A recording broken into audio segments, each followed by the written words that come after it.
نحمدہ و نصلی علی رسولہ الکریم اما بعد فاعوذ باللہ من الشیطان الرجیم بسم اللہ الرحمن الرحیم۔ شروع اللہ کے نام سے جو بڑا مہربان نہایت رحم کرنے والا ہے۔ آج کا عنوان ہے اگر کوئی فوت ہو جائے تو اس کے اصالہ ثواب کے لیے کیا کرنا چاہیے، جو قرآن و حدیث میں ہے اس کے حوالے سے ہم بات کریں گے۔ اس سے پہلے کہ میں اس کے حوالے سے بات کروں، آپ لوگوں سے گزارش ہے کہ میرے چینل کو سبسکرائب کر دیں، ویڈیو کو لائک اور شیئر کر دیں اور بیل آئیکن کو پریس کر دیں تاکہ ہر ویڈیو آپ تک پہنچ سکے۔ تو چلتے ہیں آج کے موضوع کی طرف۔ آج کا موضوع ہے کہ اگر کوئی شخص فوت ہو جائے تو اس کے اصالہ ثواب کے لیے کیا کرنا چاہیے۔ سب سے پہلے بہت سارے لوگ جو ہیں جب کوئی فوت ہوتا ہے تو وہ رسم کل خوانی کرتے ہیں اور اعلان بھی کرتے ہیں کہ جو شخص اس میں شامل ہوگا اللہ تعالیٰ اس کو ثواب دے گا۔ سب سے پہلے تو یہ ہے کہ جو شخص اس کو اعلان کر کے یہ کہتا ہے کہ اس کو ثواب دوران ملے گا، یعنی ثواب حاصل ہوگا، تو وہ کس بنا پر یہ اعلان کر رہا ہے کہ اس کو ثواب ملے گا۔ ہر وہ کام جو اللہ کے نبی صلی اللہ علیہ وسلم نے کیا اور کر کے دکھایا اور صحابہ کو اجازت دی، اسی پر ثواب ملے گا۔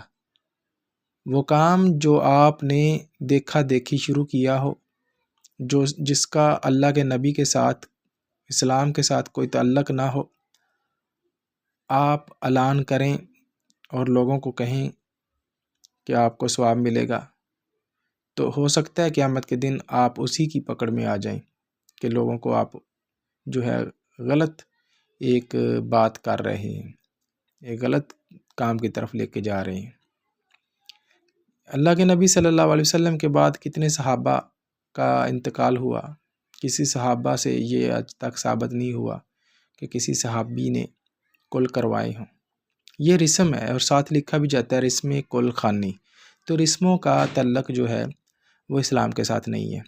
اب سوال یہ پیدا ہوتا ہے کہ اگر کل نہیں کروا سکتے، قرآن خوانی نہیں کروا سکتے، تو بھئی والدین اگر کوئی عزیز و اقارب فوت ہو جاتا ہے تو اس کے اصالہ ثواب کے لیے صحیح طریقہ کیا ہے، وہ بھی تو رہنمائی فرمائیں۔ اب بات آتی ہے اس طرف، تو اس کا صحیح جواب یہ ہے کہ اگر آپ کے والدین فوت ہو جاتے ہیں، اس کا ڈائریکٹ تعلق اس کی اولاد کی طرف ہے، اس کا بیٹا ہے، اس کی بیٹی ہے، وہ نماز پڑھیں، ان کا ثواب جو ہے والدین کو جاتا ہے۔ وہ اللہ کے راستے میں کوئی مسجد میں پنکھا وغیرہ لگا دیں، مسجد میں صفیں جو ہے اس کے نام پہ اس کے اصالہ ثواب کے لیے دے دیں، کسی غریب کو کھانا کھلا دیں، کسی محتاج کی جو ہے مدد کر دیں، یہ بھی اصالہ ثواب کے لیے ہے۔ اور قرآن پڑھتے ہیں، اللہ تعالیٰ کے آگے دعا کرتے ہیں، 5 وقت کی نماز پڑھیں، حج کریں، جو بھی نیک اعمال کریں، ان کا اللہ کے ہاں دعا میں یہ کہیں کہ یا اللہ ان پر رحم کر، جس طرح انہوں نے ہم پر رحم کیا، ہمیں ہماری پرورش کی، برے وقت میں اچھے وقت میں ہمارا ساتھ دیا۔ تو یہ دعائیں ہیں جو آپ کے والدین کو، آپ کے عزیز و اقارب کو نجات دلا سکتے ہیں۔ صحیح طریقہ یہ ہے۔ باقی قرآن پڑھنا جو ہے وہ گناہ نہیں ہے، آپ وہ قبرستان میں جا کے پڑھ لیں، گھر میں پڑھ لیں، اس کی قبر پہ بیٹھ کے پڑھ لیں، کوئی حرج نہیں ہے۔ لیکن بات یہ ہے کہ وہ کام جو اللہ کے نبی صلی اللہ علیہ وسلم نے کیا ہے تو وہ کریں، اگر نہیں کیا تو ہرگز نہ کریں۔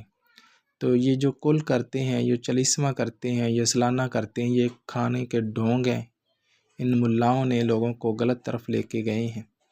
دعا ہے اللہ تعالیٰ ہمیں صحیح راستہ، صحیح دین کی طرف جانے کی توفیق عطا فرمائے۔ وآخر دعوانا الحمدللہ رب العالمین۔